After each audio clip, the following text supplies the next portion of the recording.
That was her pen or her name tag? That was me getting tangled up in my bag.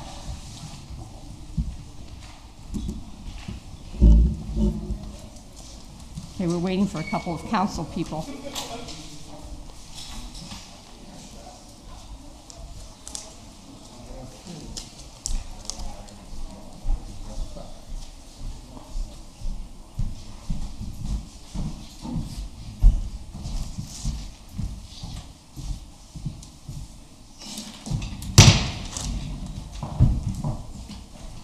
Roll call for the City Council meeting of Wednesday, November 2nd, 2022 at 9 a.m. Ms. Allen, Mr. Brzezinski, Ms. Flores, Mr. Keys, Mr. Nelson, Mr. Troop, Mr. Witherspoon. Ms. Allen.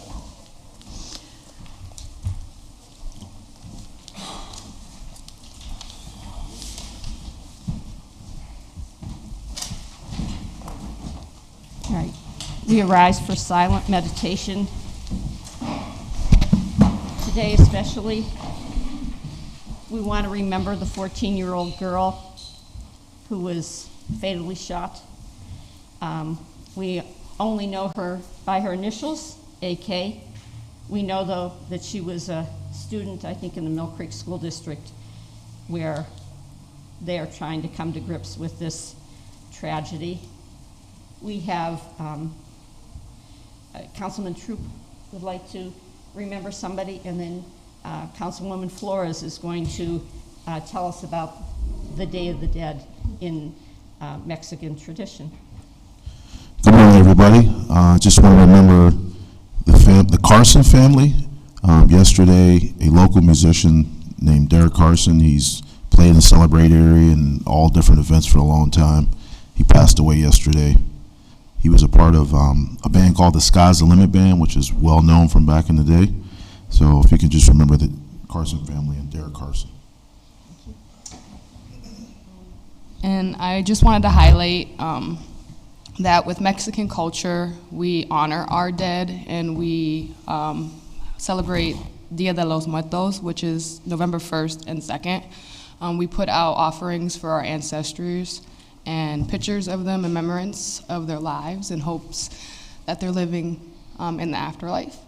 So with all the death, I just want people to realize that, you know, life does go on, but honoring our ancestors and the lives that have been lost is where we need to do more. Thank you. Thank you for introducing us to that, and that was beautiful. So. Let's have a moment of silence for all those who have been mentioned and in honor of the Mexican tradition.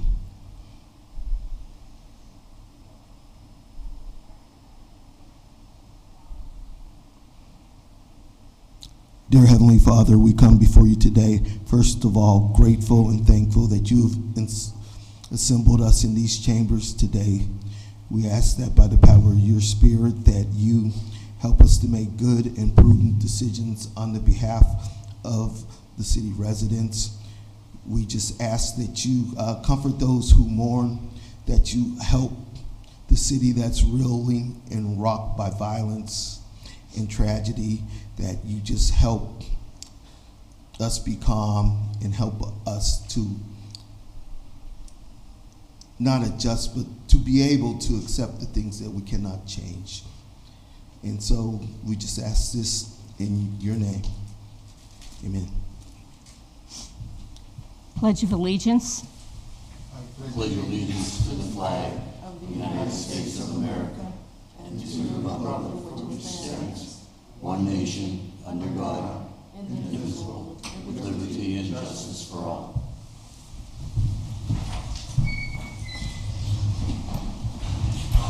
I have a motion from Mr. Witherspoon, seconded by Mr. Brzezinski, to accept the minutes of the October 19th, 2022 City Council meeting and bills for payment on November 4th and November 11th. Mr. Brzezinski, Ms. Flores, Mr. Keys, Mr. Nelson, Mr. Troop, Mr. Witherspoon, Ms. Allen.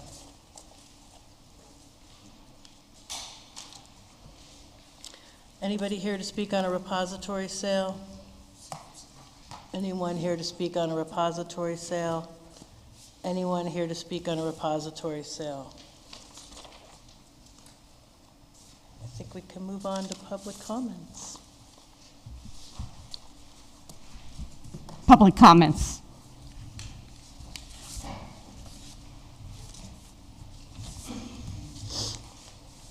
Please speak clearly, state your name and address for the record. Yes, my name is Greg Hayes. I live at 5755 Gibson Hill Road in Edinburgh, Pennsylvania, member of the county.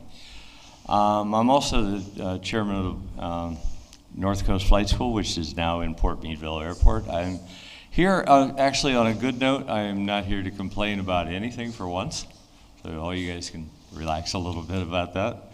It's on May 9th through 14th of next year, we're going to be having the Tuskegee Airmen, along with the WACs from World War II. And along with that, we're working currently with the Niagara League and bringing in the War of 1812 and some of the events with that, along with various other aircraft. I simply wanted to let council know, so you're aware of this. We're going to hopefully be working with Erie City Schools and various county schools within Erie County to provide that not only for Crawford County, but also for Erie County. This is something that's been very important to me. In this time with diversification and everything that we talk about, this is something that actually puts it to light. This is something that has been done. It's something that I've done at the Erie International Airport over the last 20 years, but something that we're bringing to a different area in a little different way. And I look forward to letting anybody know. I will be sending probably stuff to each and every one of you via email, but this was just more of an informational, so this is a good event. As Ms. Flores had said, as far as remembering our past and remembering our history of what has happened, nothing could be more to the point. So I thank you for your time. Thank you.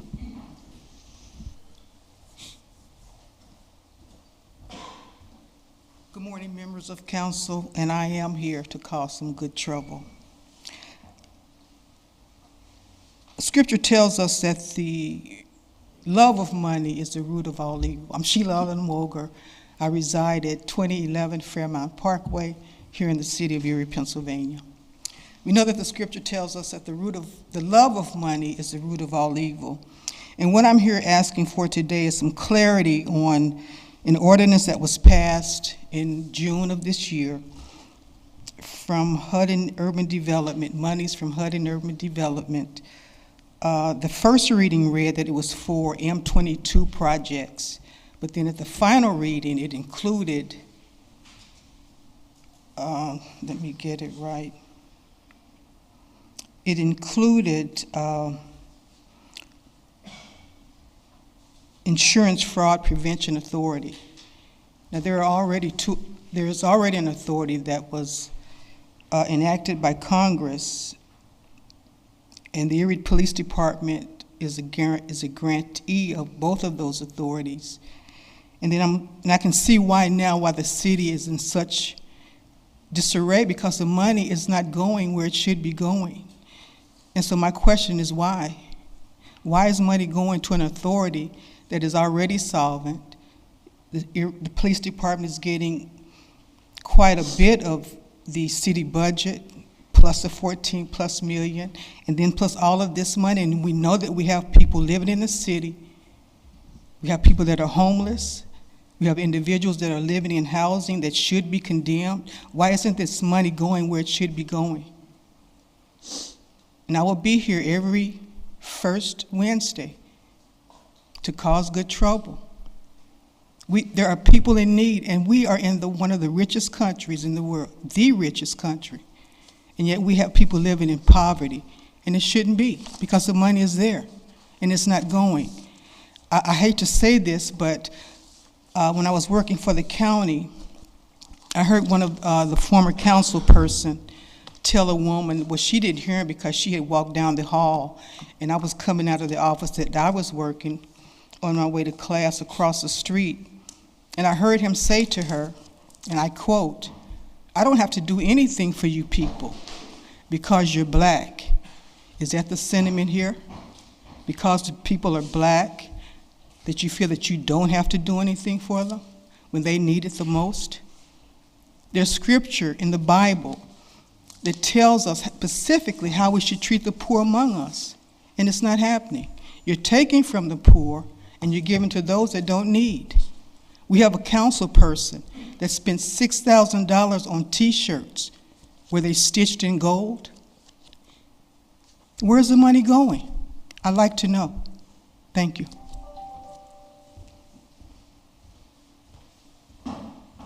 Thank you.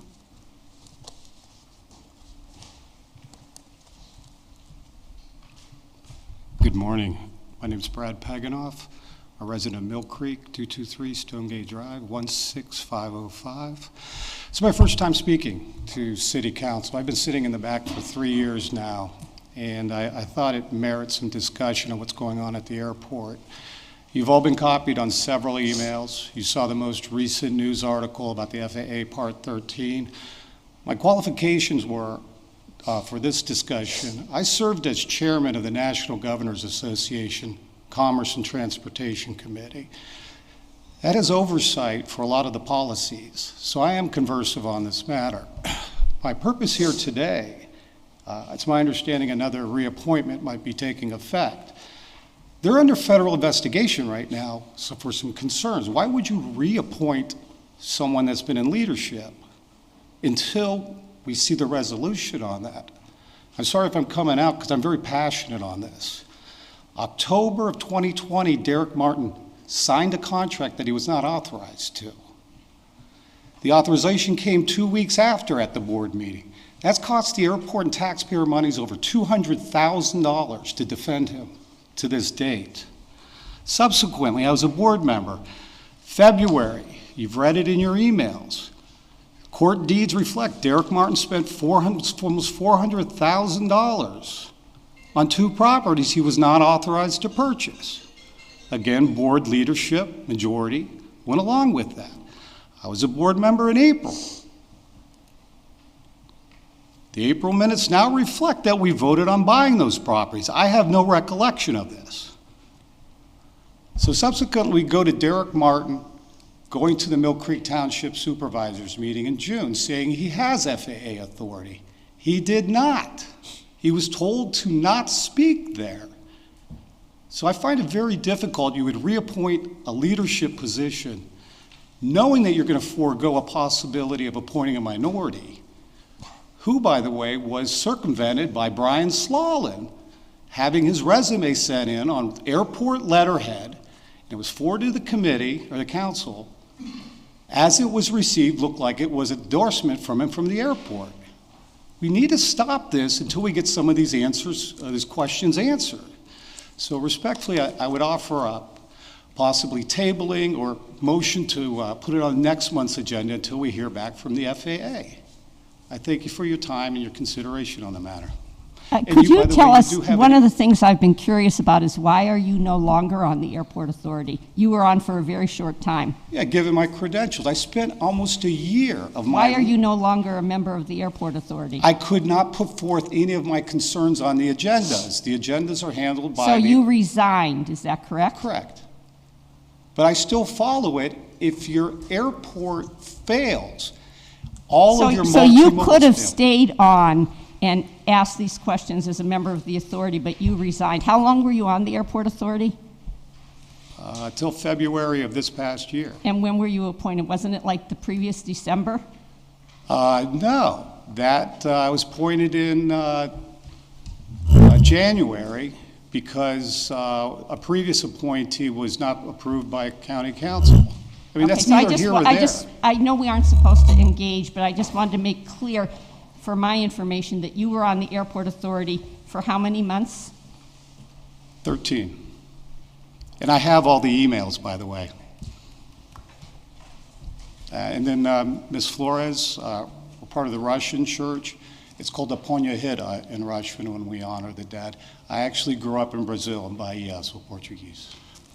Thank you for your time.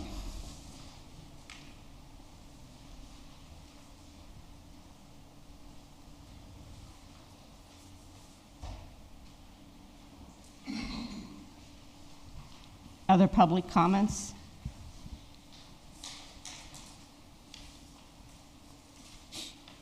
We have someone on the list, but I can't tell if they're participating.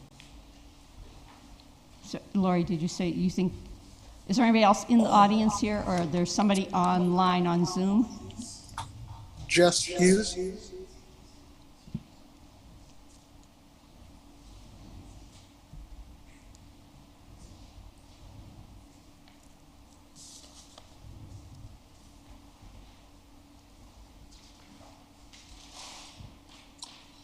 Miss Hughes, you'll have to unmute your microphone.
Madam President, it seems that Ms. Hughes may just be watching. Thanks,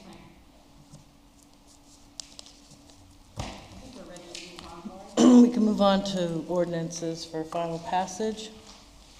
Council file number 16314, official ordinance 55-2022, sponsored by Mr. Brzezinski, seconded by Mr. Troop. An ordinance transferring the hiring and oversight of school crossing guards from the City of Erie to the School District of the City of Erie. Council file ordinance number 16314, having been read, is hereby adopted on first reading by City Council. Final passage. Mr. Brzezinski, Ms. Flores, Mr. Keys, Mr. Nelson, Mr. Troop, Mr. Witherspoon, Ms. Allen. City Council pass official file ordinance 55-2022 by yea 7, nay 0.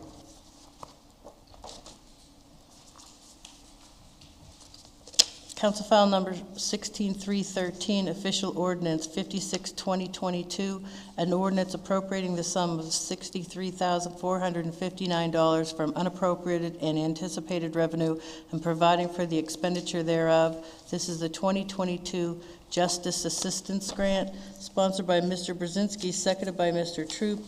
The Council File Ordinance Bill Number 16317, and now known as Official File Ordinance 56-2022, be finally passed by City Council. Mr. Brzezinski, Ms. Flores, Mr. Keys, Mr. Nelson, Mr. Troop, Mr. Witherspoon, Ms. Allen. City Council pass Official File Ordinance 56-2022 by yea 7, nay 0. Council File Number 16318, Official Ordinance 57-2022, an ordinance appropriating the sum of $249,966 for unappropriated and anticipated revenue and providing for the expenditure thereof. Cold Case Detective, PCCD JAG, sponsored by Mr. Brzezinski, seconded by Mr. Troop. The Council File Bill Ordinance Number 16313, and now known as Official File Ordinance 57-2022, be finally passed by City Council. Mr. Brzezinski, Ms. Flores, Mr. Keys, Mr. Nelson, Mr. Troop, Mr. Witherspoon, Ms. Allen. City Council pass Official File Ordinance 57-2022 by yea 7, nay 0. Council File Number 16319, Official Ordinance 58-2022, an ordinance appropriating the sum of $60,000 from unappropriated and anticipated revenue and providing for the expenditure thereof. Body-worn camera program, sponsored by Mr. Brzezinski, seconded by Mr. Troop. The Council File Ordinance Bill Number 16319, and now known as Official File Ordinance 58-2022, be finally passed by City Council. Mr. Brzezinski, Ms. Flores, Mr. Keys, Mr. Nelson, Mr. Troop, Mr. Witherspoon, Ms. Allen. City Council officially passed ordinance number 58-2022 by yea 7, nay 0. Council File Number 16320, Official Ordinance 59-2022, an ordinance appropriating the sum of $507,264 from the unappropriated and unanticipated revenue for the expenditure thereof in the capital fund and will be used to pay for capital expenditures. Funds are from the American Rescue Plan Fund to reimburse City Hall building upgrade. Sponsored by Mr. Nelson, seconded by Mr. Keys. The Council File Number 16320, known as Official File Ordinance 59-2022, be finally passed by City Council. Mr. Brzezinski, Ms. Flores, Mr. Keys, Mr. Nelson, Mr. Troop, Mr. Witherspoon, Ms. Allen. City Council pass Official File Ordinance 59-2022 by yeas 7, nays 0. Council File Number 16321, Official Ordinance 60-2022, an ordinance amending Part 5 Traffic Code, Title 5 Stopping, Standing, and Parking, Article 521 General Parking, Article 523 Parking Meters. Sponsored by Mr. Keys, seconded by Mr. Nelson. Council File Ordinance Bill Number 16321, and now known as Official File Ordinance 60-2022, be finally passed by City Council. Mr. Brzezinski, Ms. Flores, Mr. Keys, Mr. Nelson, Mr. Troop, Mr. Witherspoon, Ms. Allen. City Council pass Official File Ordinance 60-2022 by yeas 7, nays 0. It's an ordinance for first reading. Council File Number 16322, an ordinance appropriating the sum of $200 from appropriated and anticipated revenue from donations made by Value Home Center. Sponsored by Mr. Brzezinski, seconded by Mr. Troop. Council File Ordinance 16322, having been read, is hereby adopted on first reading by City Council. Mr. Brzezinski, Ms. Flores, Mr. Keys, Mr. Nelson, Mr. Troop, Mr. Witherspoon, Ms. Allen. City Council read and adopt Council File Ordinance Number 16322 by yeas 7, nays 0 on first reading.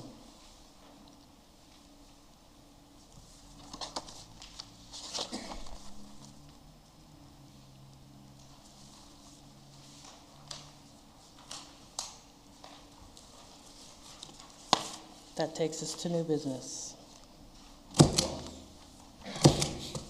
Is there a second to move the balance? Second.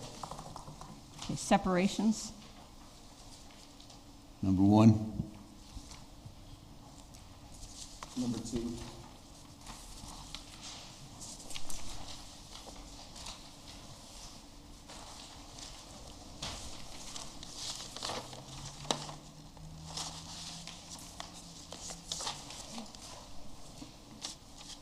Any other separations?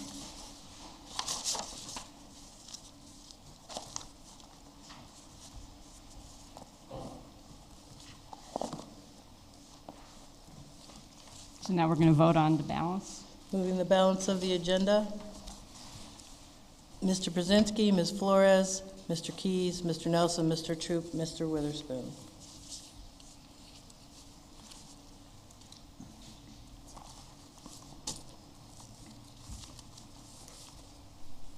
We have number 1, resolved by the City Council of the City of Erie, a resolution sponsored by Mr. Brzezinski that the proper city officials request the administration to cut 5% out of the 2023 budget. Discussion? Yeah, I introduced this partly tongue-in-cheek, but I keep asking one big question: where's the money? We talk about, what's my favorite thing here? Unappropriated and unanticipated funds. We never know where this money's coming from. It's great to get grants, but if we're putting money into a budget and then we're getting a grant besides, there's got to be money. And people on a fixed income have to be addressed. You know, we talk about helping the poor, helping minorities. Yes, that's great. But the people who built this city, the retired folks who have their houses pretty much paid for, live from week to week or mostly month to month. I think it is our job as watchers of the budget to at least find out where's the money.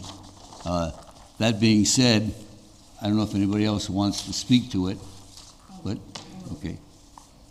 I'm in support of seeing where we can make cuts for the simple fact is we're told that the majority of our budget yearly is spent on salaries, and then we're circled back with we want to hire additional salaried positions. So I'm in support of Councilman Ed Brzezinski trying to see where we can make our cuts. We do have a deficit that is overbearing of the city, and most people don't talk about it, but 2026 is not that far away, and we have to continue to know what condition our city is in financially. So we just want to see where the money is and where it's being spent and where we can make cuts if possible, because most of the money is spent on salaries. So we don't want anyone to lose their job, and we don't want to overextend the city either, so that later we have to let people go. So that's why I'm in support of seeing where the city can make some cuts and see where we can tighten up the belt a little bit before we decide to hire more people and more salaries that the city cannot afford. Thank you. Any other discussion? Yeah, five's a statement number. I mean, that's Exactly. you know, Attention getter. yeah. Yeah. I think I think I could go up to 3.3%. But I don't know if that we're even going to end up voting on this tonight. But you know, I think that's about the number I see.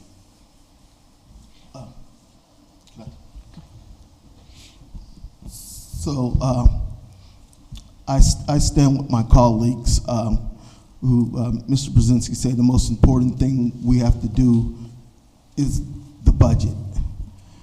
And so one thing we can't do is our revenue grow at 0.8 and our expenses grow at 2 points every year and us not end up with a deficit.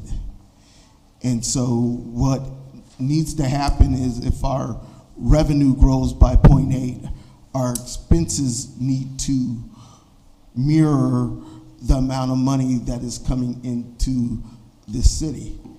Otherwise, we are going to have what they call a structural deficit, where somebody's going to have to fill the hole every year in perpetuity until these things balance. I mean, I agree that this was an attention getter. I think it's, oh my God, I hate cliches, putting the cart before the horse, because we haven't had our budget meetings, and to just say cut 5% without being specific is going to say, why are we even having budget sessions? Mr. Keyes referred to the structural deficit, and I've urged council to look at or revisit the report we got from PFM, which of course pointed out the structural deficit. There are recommendations in there that we haven't followed. I think it would be really, in addition to getting the information you've requested from the finance department, which Lisa Gomersall has been amazing in crunching those numbers and explaining them to us, but we also can look at those recommendations from PFM, which that report was done in February 2020, you know, a month before COVID shut everything down. Some of them may not seem as relevant, but a lot of them do. And I know the administration has tried to have a checklist. What can we do here? How can we address the pension issue? The three-headed dragon. I don't even remember what the third head is, but I think we looked at 2 of the heads on the dragon. So if we look at that PFM report in conjunction with our study sessions on the budget, we will be able to have a better understanding of what we're spending on and where we can tighten it up. So I thank Mr. Brzezinski for doing the attention getter. I know Chuck is a good number cruncher. You know, but you came up with a number. I could live with a 3.3% thing. I also want to say we do recognize how inflation is hurting people, but for those who, if you're talking about on fixed budgets, those who get Social Security, there is, you know, a COLA coming, a cost of living adjustment. Not saying that justifies anything, but it won't be quite as onerous for those on Social Security when those checks come with the 8% increase in 2023. So we talked in caucus about tabling this resolution so we aren't forgetting about it, but that we aren't voting on it today. So, Michael, you had talked about tabling it. Are you willing to move to table? I make a move, with comment, I make a move to table it because I don't think, because we have not gotten to the numbers of the departments yet to see what is available, but we do not want to remove it, so we will table it at this time. I make a motion to table. Madam President, may I speak for a second? You know, the budget sessions are great, but if there is one department head who comes in here and says, well, guys, you can cut this out of my budget, I will fall over dead. Because it doesn't happen. If you offer a cut, you're losing money. So those kind of budget sessions, I want to see the money. Show me how the grants are affecting each department and things like that. It was a attention getter, but I'm not too far off. That 3% probably could get swept real easy. If you've ever had a course on budgeting, you know that there is money in that budget for incidentals and cuts that are emergencies type things. So you know there's money in there, and I really get upset when they tell me there's no money in there. It's there. And I agree with you. I know that, you know, in the past, those budget sessions We've have never basically been, accomplished anything. this is what we need, we can't change anything. But you also, Ed, you've been on council previously, and Mel, you've been on council in previous councils where council did end up making cuts, so that's our prerogative. So, but I think we need to understand what their requests are, and then, you know, how about this? I think one of the other things we did at council a few years ago was because I was the one who did it. I stood up at the flip chart and made suggestions on, you know, how about this for revenue? This, and it wasn't about just raising fees. It was, what about this? There was great brainstorming. And at that time, there was a different culture here that was like, no, we can't do that, or they were just ignored. I think that there is, I mean, there's obviously a recognition that we have a structural deficit looming. And I do think that with the finance department, we're getting good numbers now.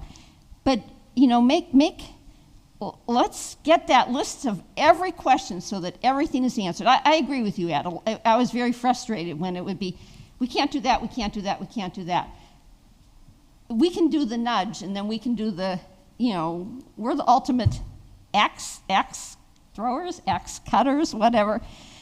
So we retain that power. So I would like to table this for today. So. Madam President, if I may, just a couple things. We talk about the PFM, and that's kind of been a Bible, but the PFM was written before the pandemic hit, which changed a whole lot of things, okay? And in previous budgets, when we looked to cut things, we had a budget that we could look at. Now we have ARP money. We don't know where it's at. That money's out in the sky someplace. I don't know where it's at. It was going to be a 16th Street playground. It was going to be a Yankee Stadium over at Roger Young. That didn't happen either, right, Mr. Keys? What happened to your project at Roger Young? I'll address it after. Okay, thank you. Okay. I'm just saying, there's all kinds of money out there. All I want to do, I don't play big shot here. I just wanted to get something straight. There is money there, and cuts have to be made. I made that very general. I didn't say each department 5%. I said find me the money because I know it's there. Thank you, and I'll second my table if I can do that. I can, huh? You're seconding your table? Whoever, it was already, Mr. Keys said. There's a motion on the floor. Yeah. Second. Somebody else can second it, I don't have to. Motion to table. Motion by Mr. Keys, seconded by Mr. Brzezinski to table resolution number 1. Mr. Brzezinski, Ms. Flores, Mr. Keys, Mr. Nelson, Mr. Toot, Mr. Witherspoon, Ms. Allen. Motion tables.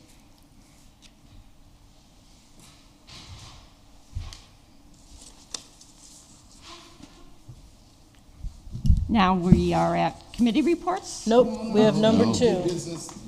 Oh, I'm sorry. I'm sorry, I forgot about the other one. Sorry. Okay. This is a resolution sponsored by Mr. Witherspoon, seconded by Mr. Keys, resolved by the Council of the City of Erie that Mary Beth Smialik, sorry if I said that wrong, 5315 Dorchester Drive, Erie, PA 16509, is hereby reappointed to the Airport Authority. Ms. Smialik's new term will run through 2027.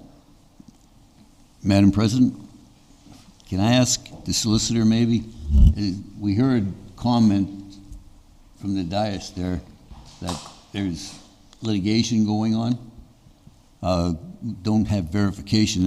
Is that true, or are we in I mean, the city's difference? not involved in any litigation.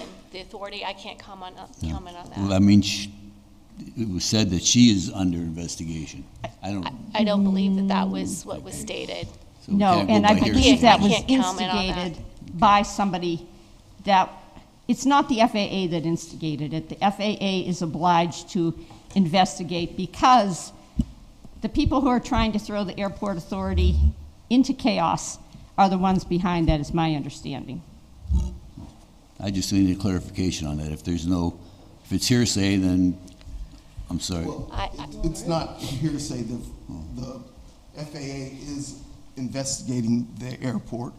Of course, neither them nor any other agency will comment on ongoing investigation, so that's the information that is publicly available. So. Any other discussion?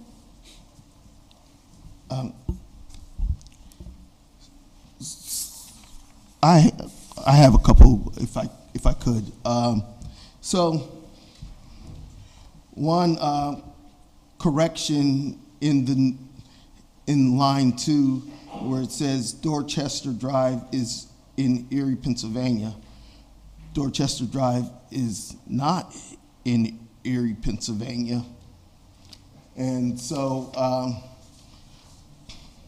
while it is permissible that at this time that a person not have to live in the city to be appointed by a city council person, I count at least 3 people on this board who were appointed by city officials who do not live in our city. And so there's always something what they call the original intent of a law or an ordinance, where they balance the power of the airport between the city and the county when they made it a regional authority, because it used to be the Erie Airport, and then they made it a regional, and so they expanded the board, added seats, and so. But it seems that at least 3 of our city appointments have gone to people outside the city, and I think that it inherently tips the balance of, I don't know if you want to say power, but what I refer to is, if you're not my constituent, then I personally don't see why I have any business appointing you to anything.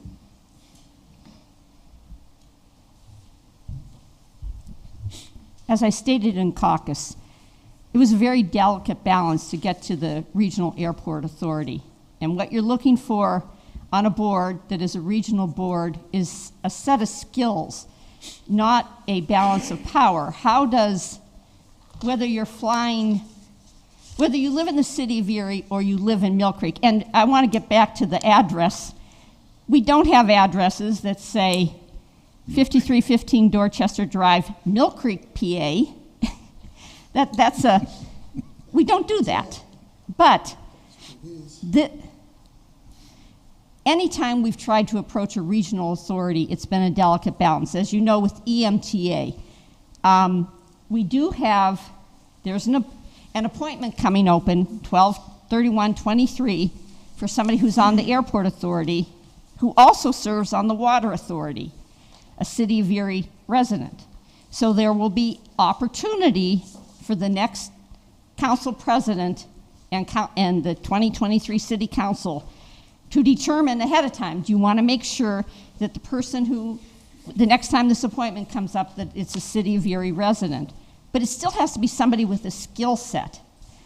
Living in the City of Erie alone is not a qualification, and it doesn't make you any smarter about airport operations. I just think that, I fear that this raising of questions about a reappointment is just playing into the chaos that has been created by certain players involved in airport operations. When I looked at the appointments that are coming due in 2022 at the end of this year, nearly every person who had appointed somebody to an authority is a council person who's no longer on council. This was the sole appointment, I believe, where a current city council person who did the original appointment is still on council, and that's Mel Witherspoon. So I defer to Mr. Witherspoon's knowledge of this appointee and familiarity with her credentials in recommending that she be reappointed. I'd like to say something on this. You bring up the EMTA. So I'm going to end up abstaining from this vote. I don't feel confident voting on it, and it's only because I don't feel like I didn't give it enough due diligence once we got the agenda, and I didn't realize there was such a discussion until caucus, really. So EMTA, we wouldn't be able to appoint someone from outside the city to that board. I just got this from the solicitor to figure out which boards we can appoint to from outside the city. It's the Civic Center, the Sewer Authority, and the Airport Authority, and the Board of License. So you can appoint from outside the city to the Sewer Board, but not the Water. Okay, but remember to make sure, City Council does not appoint to the Civic Center Authority. We do not. City Council is not the appointee. Oh yeah, sorry. Okay? That's resident. It's very complicated. Yeah. Where City Council can actually appoint and where it's a mayoral appointment. Port Authority. Yeah. We cannot appoint to. We do not have a role in appointing to the Port Authority. So yeah, so that's appointment whether mayor or council. Those ones are available. And then so now I'm also reading the Airport Authority's laws. They have 4 from county council, 5 from city council. I'm looking at the board as it's listed on the website. 6 of those are listed as city council, so I'm not sure where the information's not correct there. And then I'm also finding out that some of those listed board members have resigned recently as well. So I'm just at a point where I'm going to abstain because some of this information, and I see that in the authority, the actual airport authorities, there's 5 from city council, 4 from county council. Those county council members appear to have taken from their jurisdictions. I presume that when we historically gave the airport authority over to the regional, that we tried to maintain some semblance of majority power in it. I'm going to end up abstaining from it just because I'm not comfortable with the amount of information I have yet. I thought that we had a question one time about, aren't there specific reasons why you can abstain, though? Sorry, and then maybe I don't understand that part of it either. I'll end up voting no. Just I'm not comfortable moving forward on it. That's just like I like to think things through. If you had more information for our November meeting, you would. Yeah, if I can figure out some of this stuff, yes I'll be comfortable voting. But you might not need my yes vote. I'm just saying I'm not comfortable moving at this point. I want to make a motion to table, if that's okay with everyone. Second. Madam President.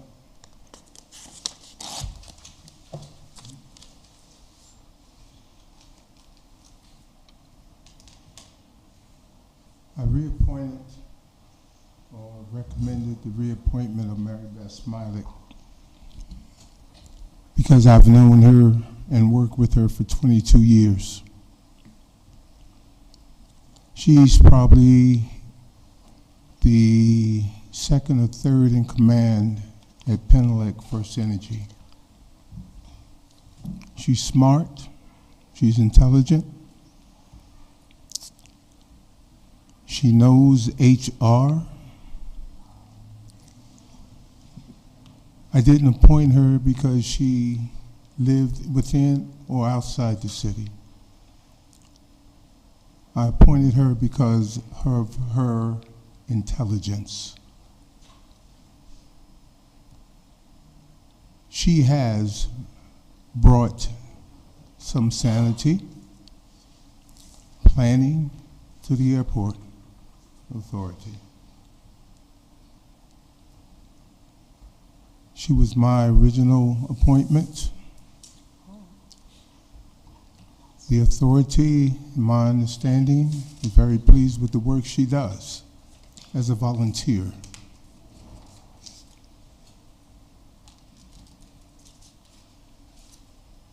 If our council have a problem with intelligence, shame on us. Madam President, I suggest, without further ado, vote it up or vote it down. Madam President, I'd just like to make a clarification about abstention. You have to have a conflict of interest to abstain. So if your abstention would be a vote, a no vote. So there's a motion on the floor and a second. Call for the vote. The motion is to table, correct? Correct. We have a motion by Jasmine Flores, seconded by Nelson, I believe. Motion to table number 2. Mr. Brzezinski? No. Ms. Flores? Mr. Keys? Mr. Nelson? Mr. Troop? No. Mr. Witherspoon? No. Ms. Allen? No. Motion fails to table, yeas 3, nays 4. Voting on the resolution. Mr. Brzezinski? Ms. Flores? No. Mr. Keys? No. Mr. Nelson? No. Mr. Troop? Mr. Witherspoon? Ms. Allen? Motion passes for yeas, nays 3. This takes us to committee reports. Now we're at committee reports. Okay. Yeah, do you want to start with committee reports? Yeah, I'm going to play Mr. Witherspoon. I have no report today. I do, on second thought. I see Mr. Mangini and Mr. Groner out there. You didn't have to come and defend it because you did a great job when we had a study session, so people had no questions. Thank you for the hard work. Now I'm done. Jasmine. My committee report consists of us appointing Ms. Sheila to the Blighted Property Authority, right? No, committee? Yes. Okay, yeah, the Blighted Property Committee. We have our meeting on the second Wednesday at 9 a.m., and it is roughly done in 30 minutes, so I look forward to seeing you next Wednesday. I'll send you the email with that information. I look forward to working with you, and that is all my report consists of at the moment. Thank you. Mr. Keys? So I did want to report out on the Roger Young Park. Even though the city council resolved to do the project, there's some pushback in-house about the project. We're going to do everything we can to make sure the project happens. It's unfortunate that our city doesn't think that you're worthy of first-class facilities or that you deserve the same type of things that are found in the other communities, and wants to fail to invest in the youth, the next generation, and even equality and equity in our community, and I think it's a shame. Is this going here? Mr. Troop, committee report. Madam President, I don't have a report, but continue to, as you know, I do work with youth, so please continue to pray for them that they'll make the right choices when they're presented with some of the things that we see going on in our city, and that they'll see a future for themselves in our city. Thank you. Mr. Witherspoon. Thank you, Madam President. In response to Councilman Keys and the Roger Young project, it's very dear to his heart. I spent a lot of time during the summer in Roger Young Park. For the last couple of years, it has not been utilized as it once was, with softball teams from the community. He has an idea, he has a plan. I would say work with the administration, continue to work with the administration. Whatever process you need to go through that process. And I feel that it will happen. It is very, very important, and you're correct, Mike, that we need to have something done to Roger Young Park, but also include the immediate neighborhoods right there. What do they want? You ask me, I don't know, because I didn't do a survey, nor did I ask anyone. But whatever the process is, you have my support, but let's follow that process and make it happen, because you came up with that idea initially. Thank you, Madam President. Thank you. Mr. Nelson. Yes, today in caucus, Mr. Brzezinski, or Councilman Brzezinski brought up the garbage fees. I wanted to give an update on that. We got that feasibility study that Penn State Barron had done for us to look into glass and compost recycling to see if that could reduce our tipping fees. I think that's on the It will First be of- the morning meeting in December, because it had to be after Thanksgiving, but For Christmas before the break. Barron students Yeah. disperse for the first semester. So we're yes. going to have that study. It sounds like it's complete. We're going to have students presenting to us. Some of the stuff, it's going to be dicey. I have no idea what the outcomes on this are, but I'm pretty excited that whether it's a solution or not, I feel like as the public works liaison, I gave it a good shot to figure that one out this year and got good resources to try to find a solution. And hopefully they come to us with some solutions. That's the most ideal. So that's coming from the Public Works Committee Chair. The other two I'm on are Economic Development, Information Technology, Communication. I kind of double dipped on those in the last 2 weeks. For the economic development side and community economic development side, we had the Chamber hosted their homecoming event recently. So I spent the weekend at that, hearing from the different presentations of what's happening in our region for economic development.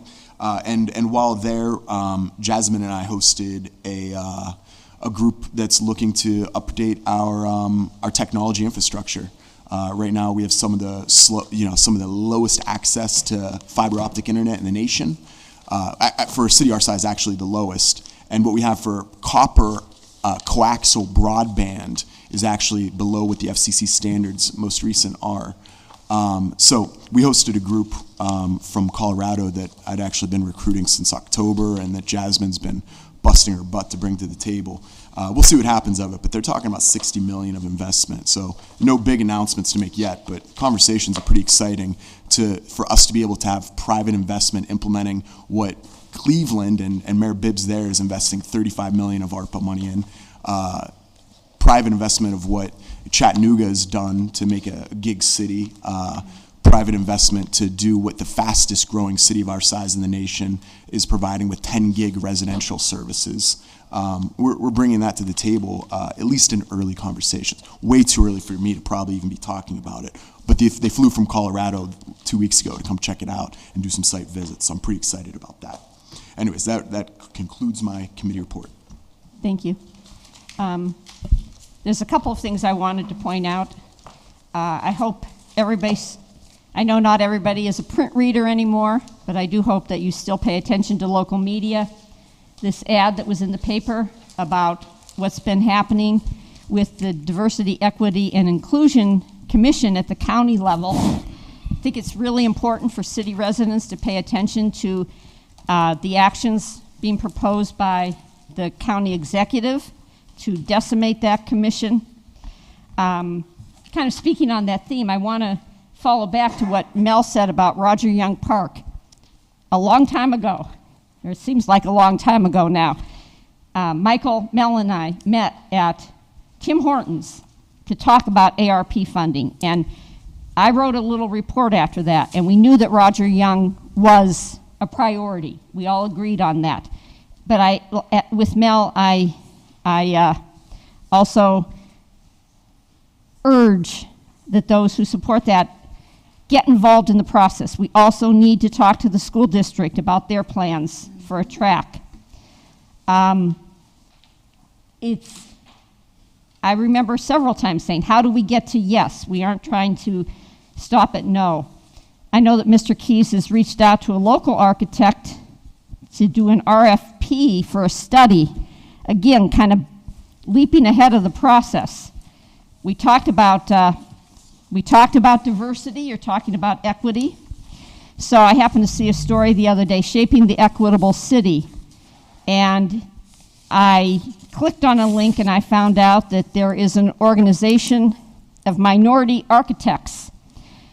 I couldn't find anybody from Erie who belongs to that, which probably is a reflection of what we need to do here. However, there are a number of minority architects in Pittsburgh. I would think we might want to reach out to them because they may not, the local architect is like, well, I'm going to waive the fee if I get this contract.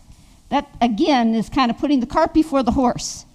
You're going to do a study, and then you're going to expect that you're going to get the contract to do this. So I would suggest that you reach out, if you're doing this on your own, to find out if there's any minority architects who might be interested in doing a study, an initial study on Roger Young Park.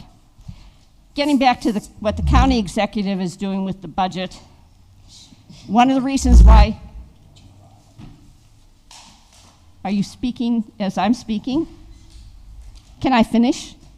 You can, but when thank you. All right, I will. But when you mention me by name and you Children, cut it out. even in debate, you get a rebuttal, Jesus. 15 seconds if you mention me by name, and so continue your report. Thank you. Wow. The council president can continue her report. I want to get back to the county executive's budget because I found a note on my door the other day.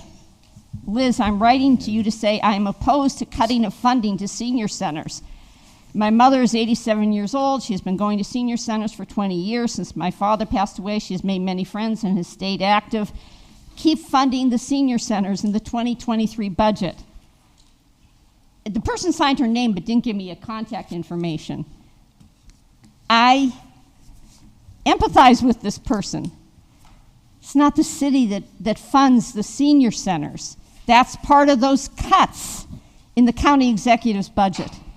This is getting back to my point about how we need to communicate over and over and over again in every way possible. I read a story this morning, or a newsletter on The Atlantic, that talked about not only about print going away, but about text going away, and that TikTok is the way people are going to be communicating because of videos. You can get that information quickly. So I don't know if we need to do a TikTok.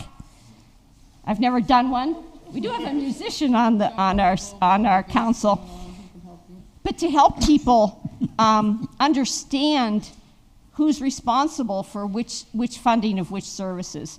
So I do think all those cuts, if they are not addressed by county council, are really going to hurt members of our community. So, all right, Teresa? The only thing I wanted to let everybody know is next week our consultant will be in. He'll be discussing the quarter with the aggregate funds and then water reserve also. So that'll be Tuesday's the meeting at 9:30. Madam President, I'm out of order, I know that, but I have to say something about GCAC. It is not a black organization. more than half of the money that goes out feeds the entire county. They have their own Meals on Wheels, which they are dropping with Mr. Davis. We have Meals on Wheels. My wife and I are involved in that. That's ongoing. But Danny Jones took over that position there, and it's a lofty position. It's a tough position. But please don't think it just helps only black people or Hispanic people or poor Polish people. It's all across the county. It had the GCAC, had the GED testing center here. That's a tough test. I taught that test to folks at night school back in the day. And it's not a 1 day, 2.5 hour test. You got to go back 3 or 4 days. And if people have to drive to Warren now to get it done, it's counterproductive at the least. I'm sorry, I don't like to get on my own soapbox, but I'm done. Yeah, I was just gonna highlight, I've done Meals on Wheels myself, and the recipients are a mix of everyone. It's individuals with disabilities, individuals with intellectual disabilities, elderly. So as Ed Brzezinski said, GCAC does a lot of great services for our community. They provide, they were providing Head Start. I don't know if that's something they're doing anymore. Yeah. They do housing, affordable housing for people. They help senior citizens with a lot of their care programs and getting them initiated in any type of services they need. It also helps people with intellectual disabilities volunteer if that's something that they want to do with Meals on Wheels, because I've done that with my clients. So just GCAC does a lot of great things, and a lot of the funding does come from the county, and we need to educate our community members on where the funds come from and where they go, because they come asking why we're cutting things, and it's not necessarily us who are cutting them, but educating them on where the cuts are being made can help put pressure on those bodies to maybe make them realize that it's a lot more beneficial to keep them than get rid of them. Thank you. Thanks. Nothing to report. Thank you. Renee? Good morning, everyone. I have a few things. First, I wanted to provide just a little bit of clarification on the ARP funding, and we can have a separate budget session on that, I was going to say, if you want to do that, so we can provide an update on where we're at. It's just been so busy, and we've been trying to get the funding out the door as quickly as possible. In terms of Roger Young Park, that is a priority for the administration. We are following the guidance of our auditor, who's going to perform the final audit on us for Treasury. And the guidance that we're being given is that we cannot spend $2 million on one park. We have 25 parks within the qualified census tracts. We know we've set aside funding, but not enough funding to do everything that's going to be requested. And so the guidance we're receiving is we need to continue with the process, complete the Parks and Public Spaces survey. We also received funding from the Department of Conservation and Natural Resources to do a comprehensive Parks and Rec study. And so, and what we know is that we're going to have to go after additional grant funding to make the improvements that we want to make. In order to be competitive for those grants, we have to have a plan, and we have to have community input. So we are committed to improvements at Roger Young Park, but we have to follow the process, or we're not going to get the funding that we need to implement those changes. And that goes for all 25 of the parks in the qualified census tracts, and the other 30 that are outside the qualified census tracts as well. We won't be able to use ARP funding on those, but we will be able to go after grants if we have a plan in place and we have community input. So I wanted to make sure that I commented on that. Also, we want to remind people that odd-even parking is now in effect until March 31st. This is important for when the snow starts to fall. We ask residents to get in the habit of parking on the correct side of the street so that we don't have issues this winter. We also want to ask residents not to sweep their leaves into the street. This is a hazard. This is something that we've been trying to communicate for several years now. When the leaves are wet, they're very slippery. It can be hazardous to motorcyclists, cyclists, pedestrians. Cars can skid through leaves. When the leaves are dry, it presents a fire hazard for cars that park on top of them. The fire department has had to put out several car fires as a result. So the city does send out the street sweepers to try to pick up the leaves, but the purpose of the street sweepers going out is to only collect those leaves that are falling from the trees naturally, not to have residents putting additional leaves into the street and causing problems with the stormwater and other hazardous situations. So we please ask residents to help us in that regard. In terms of the PFM report, I want to let you all know that I sent you the links last night. It was late, but I wanted you to have those handy as we start to embark on the budget sessions. So I sent you the link to the final 5-year report that was presented in February of 2020, and also the financial condition assessment and trend analysis, which explains the three-headed dragon and also provides some key insights from PFM. I tried to annotate. I didn't want to provide too much information. The report is a lot to read, so I presented some of the highlights. As Ms. Allen mentioned, we have been trying diligently to go through and make the changes that we can make in a methodical way. We can't do it all at once. It would be too much. But we have made an impact. When the mayor first took office in January of 2018, walking in, we knew we were going to have an $11 million deficit in 2019. And in looking at the 5-year budget, we knew there was going to be a $24 million deficit in 2024. So that has been eliminated. We've worked really hard to do that. And each year we work hard to make changes. As the mayor mentioned during caucus, we met with every department head this year and went through the changes, the cuts that were going to need to happen for us to be able to balance the budget this year. And so a lot of cuts have already been made in what we're presenting to you. You know, inflation is 8% right now, and our budget's only going up 2.5% from last year. So we worked really hard to make that happen.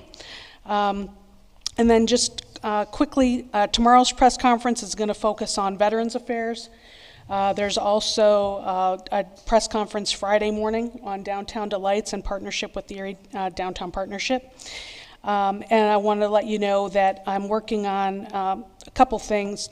We have as a result of the Infinite Erie Investment Playbook, we have 2 different teams that have been meeting, one that's focusing on development of a housing strategy, and whether that's permanent supportive housing, affordable housing, or market rate housing. We're in need of all of those within the city if we're going to get more people to move here. And also a homelessness delivery team. We're going to be engaging in partnership with the county and the Community Foundation and Hammond Health Foundation and others, a consultant to come in and develop a homelessness strategy. And so that work begins, we've been meeting regularly, but that work kicks off November 18th. And then this afternoon, myself, Erin Carey, the neighborhood planner, and the Love Your Block team are off to Baltimore, all expenses paid by the Bloomberg Philanthropy Center for Public Innovation for the Love Your Block Academy. We're one of 8 cities that have been selected nationwide to participate in this program. Year 1 is underway. We'll be coming together to talk about lessons learned and best practices as we embark on year 2 and look toward how we can revitalize our neighborhoods. And then finally, I don't think I announced this to council last time, but we were also selected by Bloomberg Harvard to participate in a data track. And we're going to be focusing on a housing strategy for that as well, looking at our data to figure out how we can work with our neighborhood groups, with the Housing Authority, the Redevelopment Authority, and other local groups that are working on housing revitalization and neighborhood revitalization on a strategy, looking at the data together, figuring out who's going to do what. And so Bloomberg Harvard staff and faculty will be working with us on looking at the data to make sure that we're making data-informed decisions as we move forward. And that, we had our kickoff call was last week, and we have programming with them on November 14th and 15th. So it's going to be a very busy fall, but we look forward to using these different resources at our disposal to make an impact. So Thank And you. speaking of a busy fall, I just want to make sure, Michael Outlaw is here, and Renee, we are going to have, now it's my understanding that we are going to have our own DEI consultant report, do a presentation to City Council caucus at our November 16th meeting. Is that correct? And Yes. then they will do a presentation at the council meeting so that all the public, I mean, anybody can come to caucus, but it's always tight in there. So this way we'll make sure that We the public knows what has transpired with that consulting work, correct? Yes, they're available at 6 o'clock, and we talked to Lisa, instead of having a finance meeting, we'll be having all the budget sessions, so from 6 to 7, SCP will present to council and then have a abbreviated version at the council. Okay, and since we have had a lot of discussion about the budget, our first budget study session will be on Tuesday, November 8th, which is also election day at 5:30. So we don't take public comment at that time, but of course the public is welcome to come to council chambers. I think we've set aside an hour and a half on Tuesday, and we will make sure that members of the public know about these study sessions as they're rolling out. So you can follow along with us as we dive into the budget. Can we include ARP money in that first study session? Well, Don't ask them, it's our study session. No, I know, but Renee had just said she was going to set one up. I think Lisa already scheduled the departments to come on specific nights, so I need You to look already at the scheduled, schedule. yeah, that's what I'm saying. Well, No, I mean, Lisa, no, I mean, I know that we need a Shouldn't take that long to dashboard. add 10 minutes on to show us where the ARP money is and what's going on with it. Well, how about if we do it specifically, because we're doing public safety on the first session, right? And we know that we've had ARP funding allocated to the police department. So let's make sure that we have that information there, okay? Okay.